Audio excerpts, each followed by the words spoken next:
In a quiet village nestled among dusty hills, the prophet Elisha walked slowly between simple homes, his mind weighed by the burdens of his people. Word had spread of his wisdom and miraculous deeds.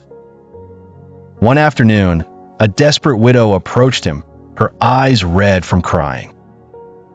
Her two sons nervously clung to her. She bowed low, trembling, and spoke. "My husband served alongside you, revered as a man of God. Now he is gone, and I'm left with debts I cannot pay. The creditor threatens to take my sons as slaves. Please help us." Elisha paused, gazing kindly at the family. "Tell me, what do you have in your house?" the prophet asked gently.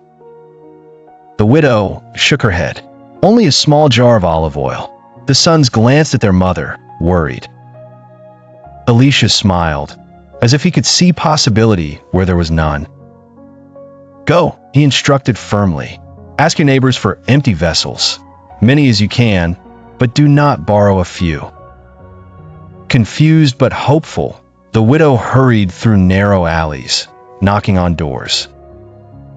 Among whispers and sympathetic nods, the villagers handed her clay jugs, bowls, flasks, whatever they could spare.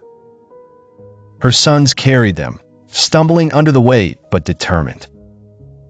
Once their home was filled with vessels of every shape and size, Elisha leaned closer. "Now, take the small jar and pour its oil into each vessel. Do not stop until every vessel is full." Behind closed doors, the family began. The widow poured oil into the first vessel. Miraculously, it filled. She moved to the next. The oil kept flowing, golden and fragrant.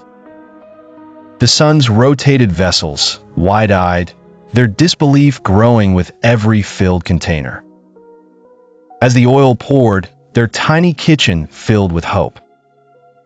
Outside, neighbors peered in, hearing gasps of amazement.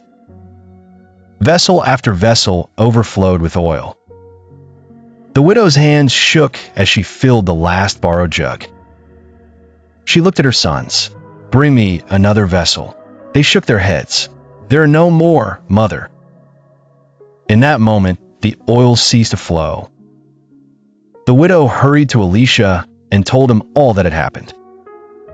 He nodded knowingly. "Go now, sell the oil, pay your debt, and you and your sons may live on the rest." Soon, their tiny home became the center of the village. Merchants came.